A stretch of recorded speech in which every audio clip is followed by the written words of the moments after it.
Boa noite, meus amados, graça e paz. Boa noite, em nome de Jesus. Que a bênção de Deus esteja sobre a minha vida e sobre a sua vida. Um abraço especial ao Cícero, ao Marcos, esposo de Adriana, nosso querido irmão, e tantas pessoas, tantos amados que estão espalhados nesse Brasil. Nós gostaríamos de abraçar, em especial o Tibiri, como também o Roberto, que está lá de Fortaleza, com a Evânia, sua esposa. Um abraço especial para os irmãos de Dois Unidos. Aos irmãos de Dois Unidos, um abraço todo especial. Principalmente o nosso parabéns para a Alicia, que ontem fez aniversário, mais um aninho de vida, ainda muito nova, no início da vida.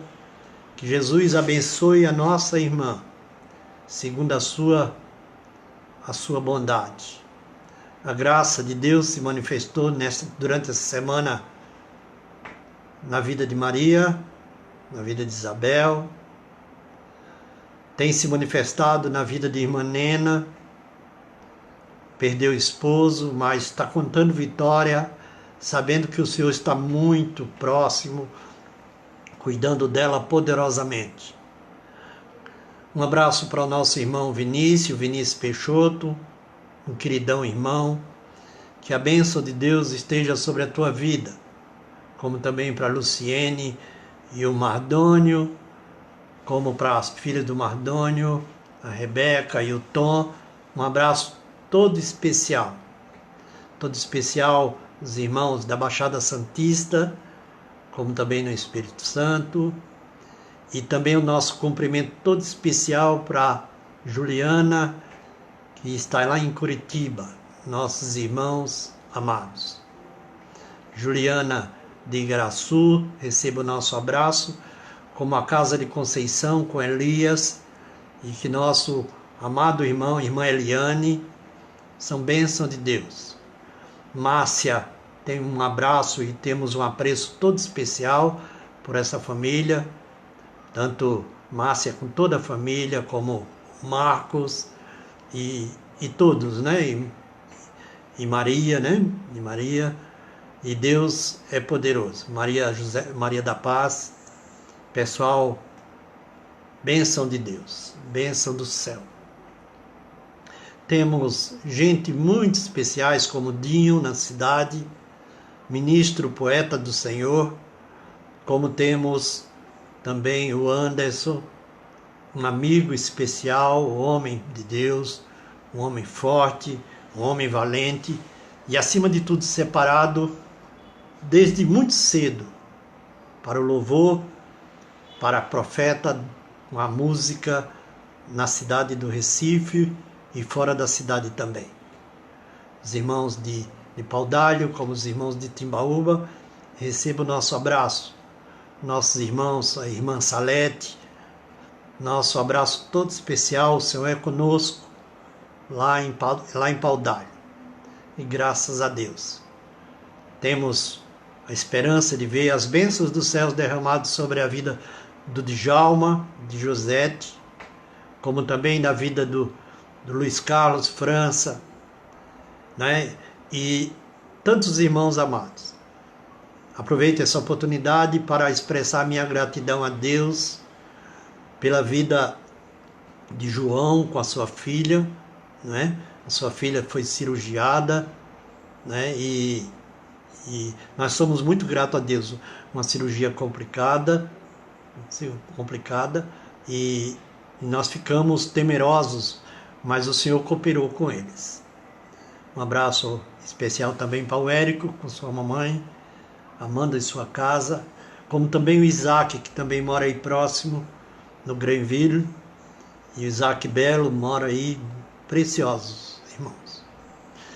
Tenho uma motivação no coração para ministrar uma palavra de Deus, creio que muito adequada para os dias que nós estamos vivendo. Então gostaria que você tomasse a sua Bíblia, ou seu tablet, ou seu celular, né?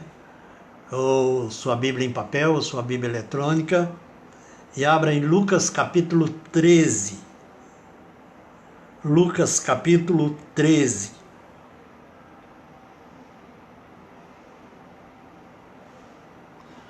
Lucas capítulo 13, a partir do verso 10. Creio que é uma palavra de Deus para o meu coração e para o seu coração. Capítulo 13 de Lucas, Dr. Lucas, médico Lucas, que escreveu esse livro, esse relato pesquisado, bem apurado o livro, para trazer informações belíssimas para que nós cresçamos na palavra de Deus. Capítulo 13, verso 10, trata da cura da mulher, uma mulher curada em pleno sábado. Eu gostaria, se dependesse de mim, eu nem colocaria aqui nesse título a questão do sábado, que o motivo principal aqui, objeto do amor de Deus, era a mulher ser curada. Então diz, capítulo 13, verso 10 diz: Jesus estava ensinando numa das sinagogas no sábado.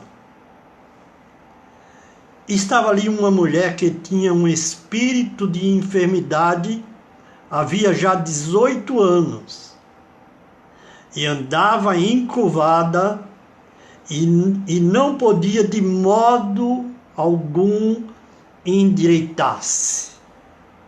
Vendo Jesus, chamou e disse-lhes: mulher, estás livre da tua enfermidade. E verso 13, impôs-lhe as mãos e imediatamente ela se endireitou e glorificava a Deus. Então, o chefe da sinagoga, indignado porque Jesus curara no sábado, tomando a palavra, disse à multidão: 6 dias há em que se deve trabalhar. Vinde, pois, neles para serdes curados, e não no dia de sábado. Verso 15. Respondeu-lhe, porém, o Senhor: hipócritas! No sábado não desprende da manjedoura cada um de vós o seu boi ou o seu jumento para levar a beber? E não devia ser solta desta prisão no dia do sábado esta que é filha de Abraão, o qual há 18 anos Satanás tinha presa? E dizendo estas coisas, todos os seus adversários ficaram calados, envergonhados, desconcertados. E todo o povo se alegravam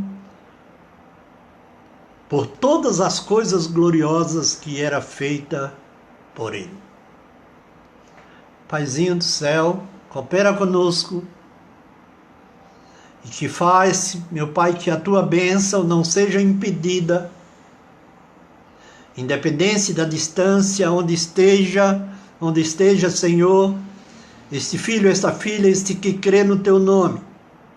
Abre o coração para os que não creem venham a crer, para que sejam endireitados, sejam curados, em nome de Jesus. Amém. Irmãos, eu não costumo dar título. Nosso abraço ao Robson Dias, nosso irmão amado. Eu não costumo dar títulos, eu não tenho habilidade de dar títulos para as mensagens. Mas se eu tivesse de dar um título, eu diria que seria uma interrogação. Quais situações que te deixam encurvados? Quais situações têm te deixado ou te deixam encurvado? O que me motivou e me ajudou muito a trabalhar essa palavra, a entender essa palavra, foi na viagem que nós fizemos até Israel. Nós estivemos em 2 sinagogas. Uma não parece tanto uma sinagoga, é a sinagoga do muro. No Muro das Lamentações, tem no final do muro assim, tem uma coberta, um vão antigo, coisas seculares, que é coberto. E ali ele diz que é uma sinagoga e é um movimento imenso de pessoas, turistas e ortodoxos, e tem aqueles móveis coloniais, aqueles móveis antigos com as torás, os rolos de torá. Não dá nem para refletir ali pelo movimento de turista, movimento de peregrino que tem no Muro das Lamentações. Mas eu tive em um local que nos escombros de uma sinagoga do período de Jesus, lá em Cafarnaum. Há uma probabilidade muito grande de ter sido esta sinagoga que Jesus esteve nesse episódio. E aquela sinagoga, lá em Cafarnaum, parece tudo com as igrejas de hoje, com os templos góticos, aquelas colunas enormes. E na lateral tem um banco de pedra muito grande, claro que são só os escombros, aquelas colunas de pé, às margens do Mar da Galileia. Não é bem às margens, mas próximo ao Mar da Galileia. E me motivou muito essa passagem por causa do saudosismo da igreja. A gente já está próximo, indo para 3 meses que não tem culto. Durante a semana eu estava falando para uma irmã no telefone, dizendo que estava com saudade das bagunças de João. Foi para a Lília que eu falei. Então nós, liderança, a gente fica, dá um jeito aqui, dá outro jeito ali. Menino, cala a boca. Mãe, toma conta do menino. Melhora isso aí. Olha esse movimento. E eu estava muito saudosista, pensando nesta situação. Estava falando para a irmã. Na sinagoga que Jesus esteve, o movimento é muito grande, pois eles sempre foram fiéis nos seus encontros aos todos os dias se encontravam. Mas o sábado eles não trabalhavam, eles veneravam o culto, eles estavam sempre presentes. E tinha o chefe da sinagoga. O chefe da sinagoga é uma coisa muito próxima da nossa realidade pastoral. Ele se encarregava de manter a ordem do culto. Qualquer coisa que tivesse em desordem, ele procurava arrumar, procurava não deixar acontecer, não é, muito movimento, por causa da veneração que eles tinham com a Torá, com a palavra de Deus, com a lei de Moisés. E todo homem judeu, a partir de 30 anos, ele tinha a oportunidade, ele tinha o direito de se levantar e ir lá na frente e ler. Lá estavam abertos os livros, não era em rolos, ou já eram, teve época que já era em folhas, e eles lerem a palavra. A função do chefe na sinagoga era ficar de olho, ficar observando o aspecto teológico, sobretudo teológico, se não saía, se não era comentado, porque a pessoa que lia, todo cidadão, todo homem judeu, tinha o direito de, na sinagoga, ele ir lá e fazer a leitura e explicar, como na nossa realidade, se dando oportunidade a um irmão dar uma palavra. E o chefe da sinagoga, sobretudo os 10, que tinha 10 cabeças, ficava só observando para ver se alguma coisa estava em desordem. E Jesus, que já tinha 30 anos, se levanta e vai à frente fazer a leitura. E diz o texto que ele estava ensinando, verso 10. E depois de ler o texto, ele começou a ensinar as escrituras quanto ao ensinamento, nada contrário.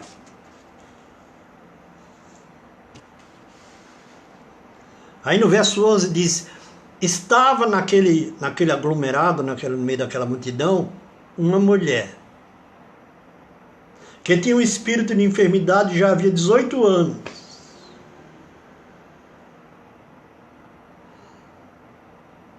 Irmãos, nós temos nas igrejas e na igreja, pessoas que carregam sobre os ombros muitos pesos, e ela termina recebendo da própria igreja um rótulo. Às vezes lá vem a doente, às vezes lá vem isso, lá vem a aleijada, lá vem aquilo.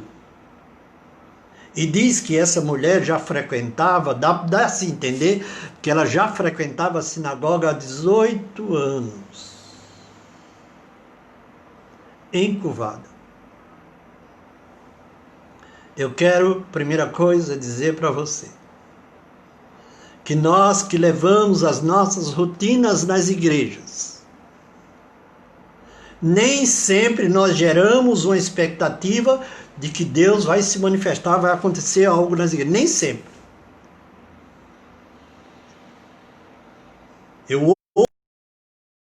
Às vezes nós vamos cumprir o nosso domingo sem a mínima expectativa.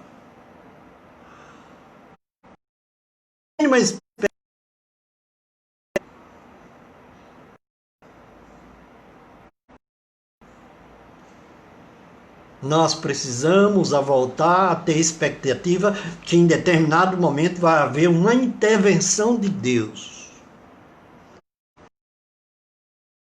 Pode ser hoje, se você tiver com a expectativa de que Deus vai intervir. Ou se a gente vai querer continuar encurvado, rotulado.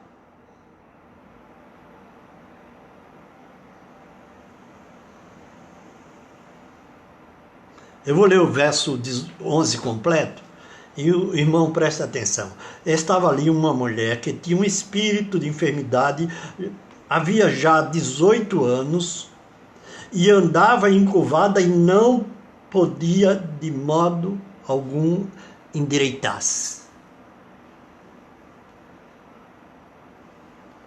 A sociedade e os escritos do pesquisador Lucas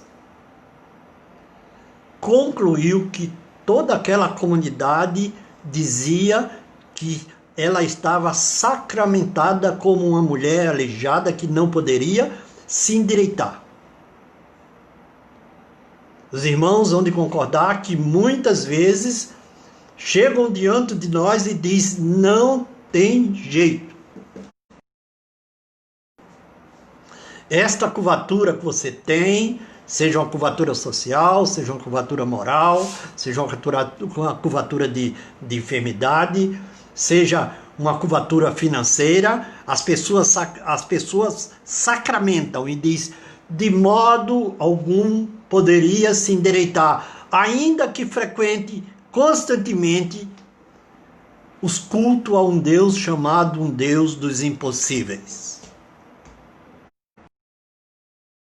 Primeiro, que falta em nós expectativa de que pode a qualquer momento haver uma... E Jesus dá uma parada no seu ensino, o que ele estava ensinando, aí ele para. Pergunta para mim por que ele para. Para fazer uma boa ação, para fazer uma gentileza. Eu ouso a dizer, se fossem determinadas igrejas, o pregador sendo visitante, que Jesus, de certa forma, não era um oficial da casa, não era o chefe, Jesus poderia, fosse nos dias de hoje, dizer assim: pastor, dá licença, eu vou fazer uma coisa aqui. Pastor, eu posso fazer uma coisa, chamar uma irmã aqui para orar?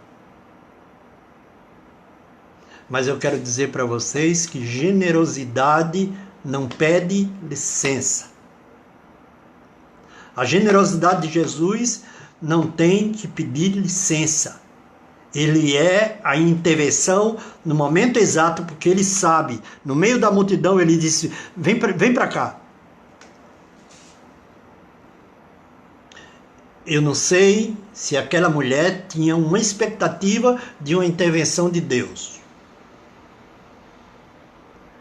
Eu não sei se você está sem expectativa de que em determinado momento Deus pode intervir.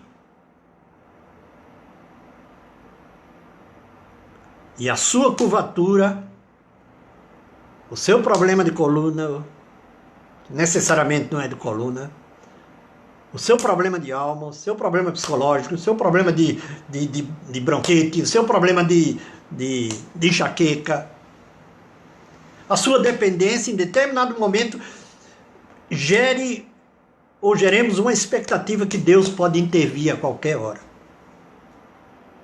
Diante da situação que a gente está vivendo, quase sempre a gente está dando mais ouvido aos noticiários, que a irmã no louvor estava falando sobre isso. Mas eu tenho uma expectativa e vou ter sempre, cada dia eu estou sempre com a expectativa que Deus vai realizar algo na minha vida e também na sua vida. Há 18 anos, ela já era rotulada como uma mulher encurvada.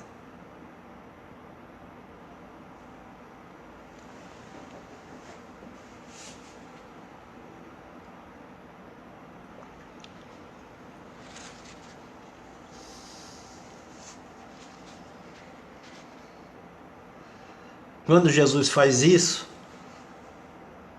e chama ela para frente, e o texto é muito claro que diz, no verso 13, verso 12, e diz: está a idade.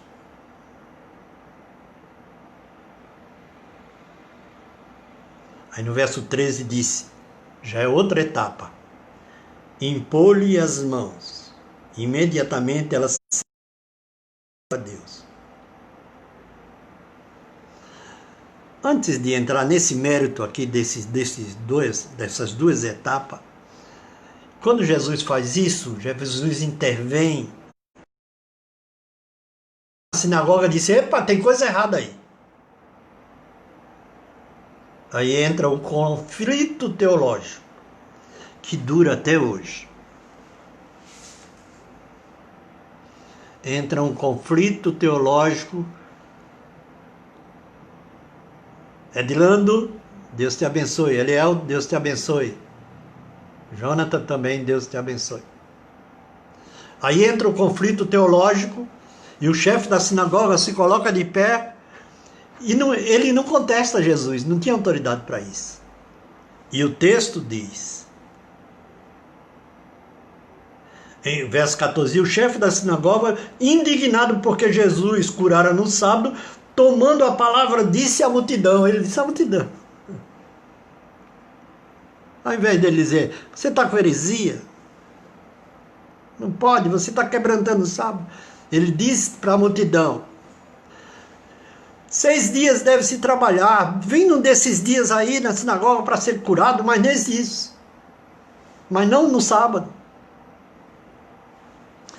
Eu quero dizer para você que está me ouvindo, que isso é uma briga teológica, mas para uma briga teológica, A melhor solução é uma resposta simples.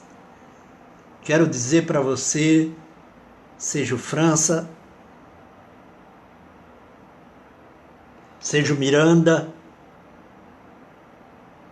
que Jesus tem uma resposta simples, com muita sabedoria.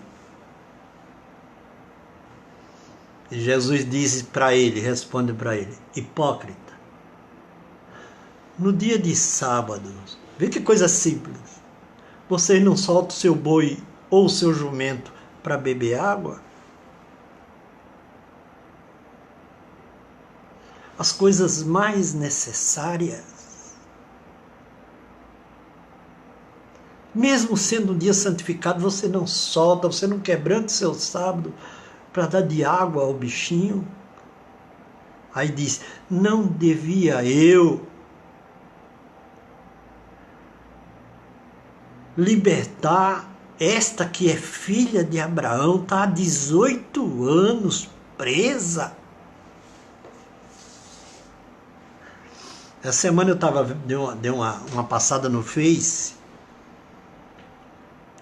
e tinha uma irmã falando sobre o comportamento dos cães, dos cachorros, dos melhores amigos. Ela disse que eram os melhores amigos.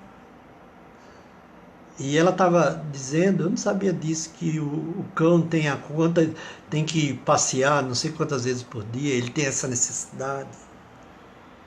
Aí o dono do cão deixa os seus afazeres, ainda que seja com chuva, e vai passear com o cão por causa da necessidade de um cão.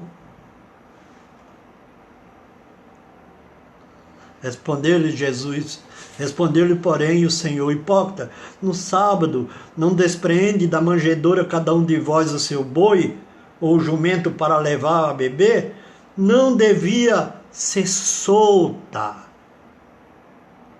desta prisão no dia de sábado esta filha de Abraão, o qual há 18 anos Satanás tinha presa? Se com um cão que tem menos valor diante de Deus do que o ser humano, não estou dizendo que o animal não tem valor não, mas você é muito mais importante. Não está Deus preocupado em te libertar, como para saciar a tua sede, como ele comparou com o animal? Uma das coisas básicas, você vai ficar presa pelo resto da vida, 18 anos encurvada, as suas vértebras, as suas 26 vértebras, 26 mais 5, 31 vértebras, e algumas vértebras, irmãos, quando a cartilagem do amortecedor, dos discos, eles esmagam, eles comprometem até a medula espinhal, e aquela pessoa sofre muito de dor, tem dormência e perde a capacidade de pegar peso. Quando a medula é esmagada por causa do problema da coluna, você imagina o que Jesus estava dizendo. Essa mulher não está vivendo bem. Há 18 anos ela está com dormência, coisas piores. Há 18 anos ela está sofrendo dores, como muitas de vocês. Muitas dores são psicológicas, morais, físicas e financeiras e de saúde. E não tem a capacidade de carregar 5, 10 quilos, porque comprometeu ela curvada.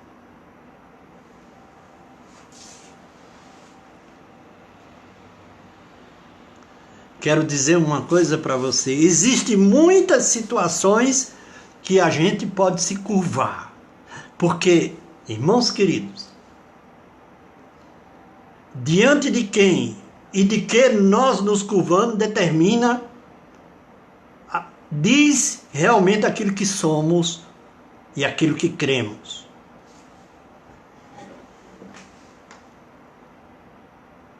Aquilo diante de qual as pessoas veem que nós nos curvamos diz quem nós somos. Eu lembro da situação de Elias. Capítulo 18 de 1 Reis diz que Elias lançou uma profecia, como Jesus lançou sobre a mulher. Jesus, mulher, estás livre, ela continuou do mesmo jeito. Aí Jesus, na segunda etapa, foi lá e impôs as mãos, passou da sua vida.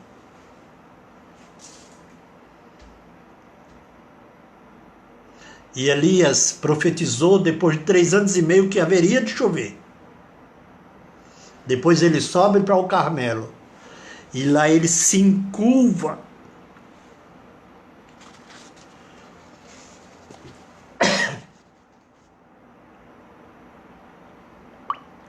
Se encurva por 7 vezes. E diz para o seu moço. E ele se encurva e ora por 7 vezes. Eu acredito que ele passou no mínimo 3 horas curvado. E disse ao moço, vai lá e olha para o mar.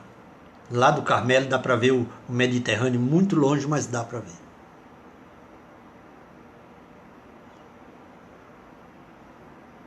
Paulo disse, e por esta causa, Efésios capítulo 3, me imponho de joelho. Nessas situações, diante de Deus, por causa desse motivo, a gente deve se curvar. Mas está curvado diante de situações impostas pelo diabo, porque Jesus disse, mas Satanás traz ela presa. Tem muita gente preso.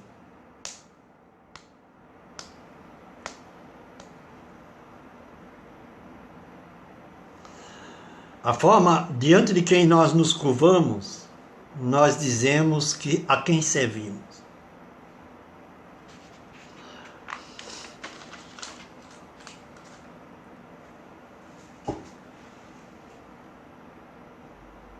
Uma pergunta que eu te faço.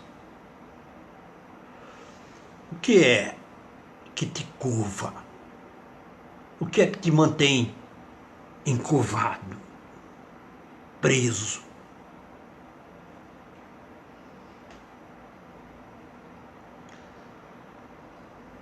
É o medo da morte? Você está deprimido, depressão é uma curvatura pior do que a espinhal.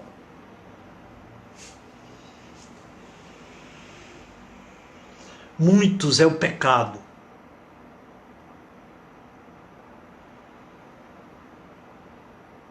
E voltando para o texto, eu acho interessante que quando Jesus disse, vem para frente, vem para o meio. Parece que eu estou vendo a sinagoga de Cafarnaum. E ela veio, porque na minha visão que estive lá, foi naquele local. A gente vai e forma a imagem. E Jesus disse, vem. E ela veio. E Jesus disse, estás livre. Não aconteceu nada, mas ela creu. Aí Jesus impõe as mãos. E depois a mulher levanta os braços, não dá glória a Jesus, dá glória a Deus. Diz o texto que ela saiu dando glórias a Deus. E Jesus ficou feliz com isso.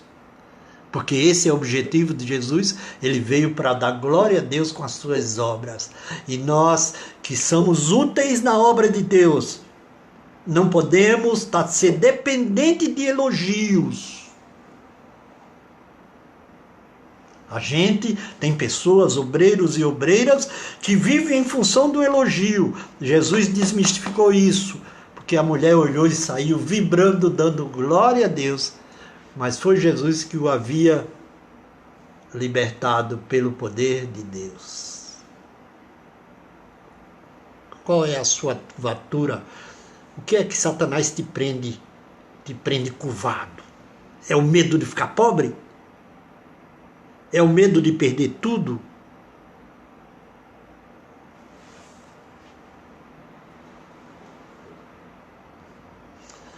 Hoje eu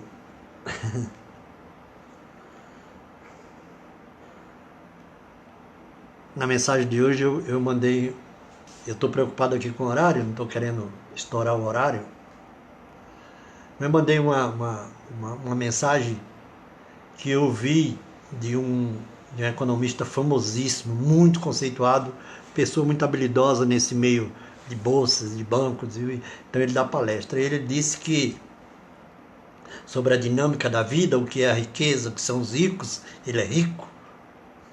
Aí ele disse que a cabeça do rico é mais ou menos assim. Teve um rico, ele disse que no meio dos economistas, eles sabem bem essa história. Eles teve um rico que foi passar umas férias de 2 meses em uma ilha paradisíaca, uma ilha remota, longe de civilizações. Quando chegou lá, diz que ele chegou e todo feliz da vida para descansar, e ficou descansando, 2 meses de descanso, ele e a família, e de repente, um dia ele ficou observando, e um nativo da ilha pegou o barquinho e saiu para pescar pela manhã. Antes da hora do almoço, ele voltou com o barco cheio de peixe. O homem se levantou e foi lá e disse para o nativo: meu amigo, com poucas horas você pegou tanto peixe. Por que você não vende esse barco? Ou compra e vende esses peixes com barco, compra um barco maior, um barco já bem maior. Aí o nativo disse: não, mas isso é suficiente para me manter. Aí ele disse: não, meu amigo, a vida não é assim não. Você compra outro barco e produz, e depois você manda o peixe para a cidade, e depois você compra um segundo barco maior. Aí o nativo continuava: não, eu estou satisfeito com a minha vida, com a minha família. Ele disse: e o que é que eu vou fazer? Aí ele disse: e depois você monta um grande frigorífico na cidade, manda os peixes para lá para distribuir. E depois você compra um navio. Não, mas isso não me interessa não. Mas você compra outros barcos e um depósito, e abre o depósito, pede ajuda dos bancos, e você monta um depósito para exportação. Você vai vender para o mundo inteiro e você vai enricar. Aí o nativo disse: e depois que enricar, o senhor está dizendo que enricar, ganhar muito dinheiro, enricar, o que é que eu vou fazer? Aí eu fico velho, eu enricar. Ele disse: depois que você enricar, você vai para uma ilha com a sua família descansar pelo resto da vida. Ele disse: eu já estou na ilha. Pessoas presas pela riqueza. Não quero desmotivar você que estuda e quer produzir. Eu estou dizendo, são prisões que não levam a nada. Você tem se curvado diante de quê? O texto diz, sabe, que nós hoje essa mulher estaria com o fisioterapeuta das melhores qualidades e não resolveria, porque o problema dela era um problema de demônios. Sim, mas não pode. A ciência moderna não diz isso. A ciência moderna é respeitada, mas ela não é Deus.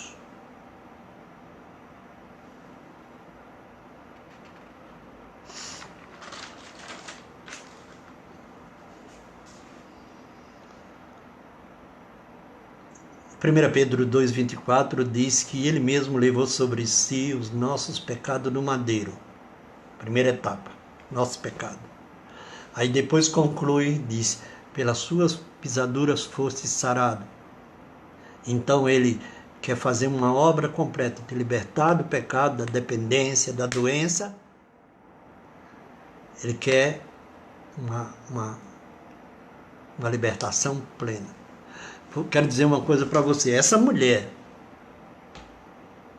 se Jesus não colocasse as mãos, fizesse a obra completa, expulsasse o demônio, ela ia se endireitar e certamente essa doença voltaria depois de 6 meses, 1 ano. Muitos doentes voltam, porque cura só o físico. E Deus quer tirar a sua curvatura e quer libertar o seu espírito.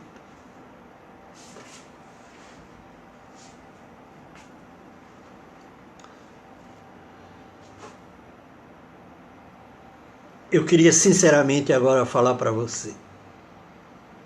Porque primeiramente, fala para mim. O que Jesus disse: mulher, estás livre. Se há uma expectativa no culto desta noite, que haverá uma intervenção de Deus, você estará livre. Amados irmãos, o que é uma depressão? Aquela angústia. Eu já conversei várias pessoas deprimidas, crentes, gente de primeira. Conversei com uma outro dia e disse assim: é uma tristeza profunda.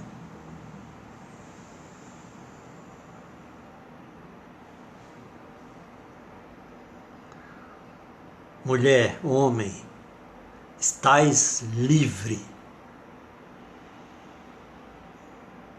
Não ande encurvado, preso para Satanás.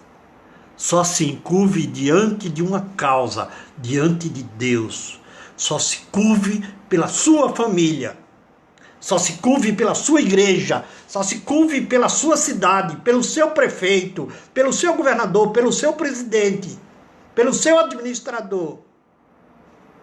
Causas nobres. Mas não se curve diante de Luciano Huck, nem de Ratinho. Esses conceitos, nem de Datena, esses conceitos não tem nada que oferecer. São famosos, mas são imprestáveis. Podemos sim, podemos viver sem eles. Porque a nossa riqueza se chama Jesus. Você não andará mais encurvado diante daquilo que disseram.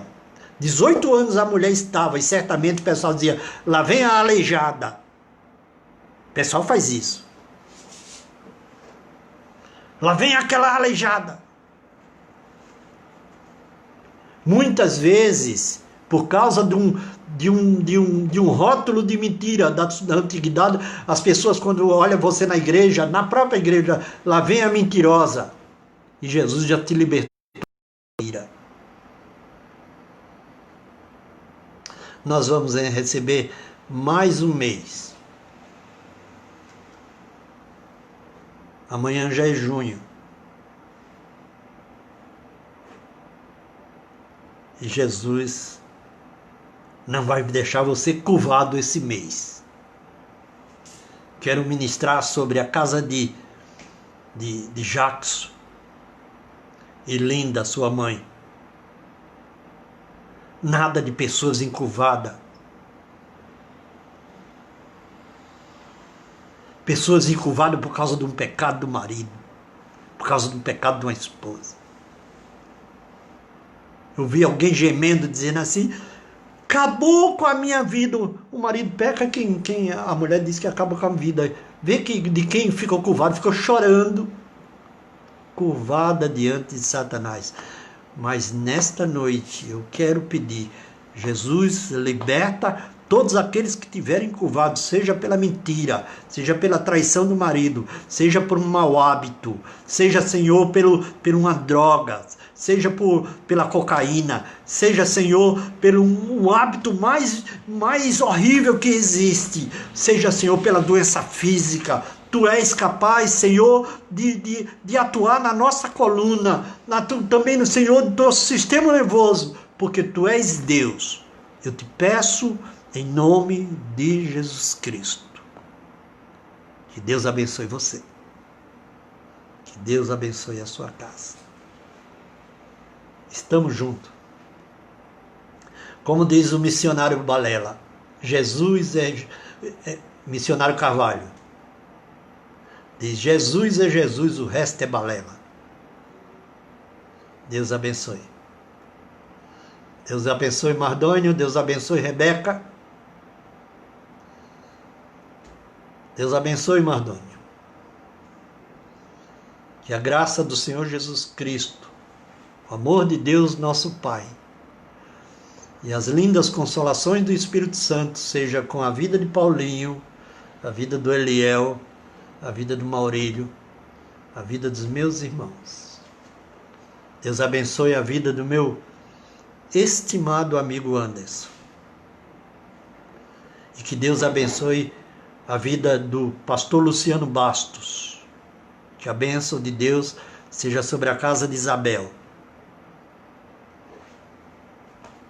Deus te abençoe. Glória a Deus. Boa semana.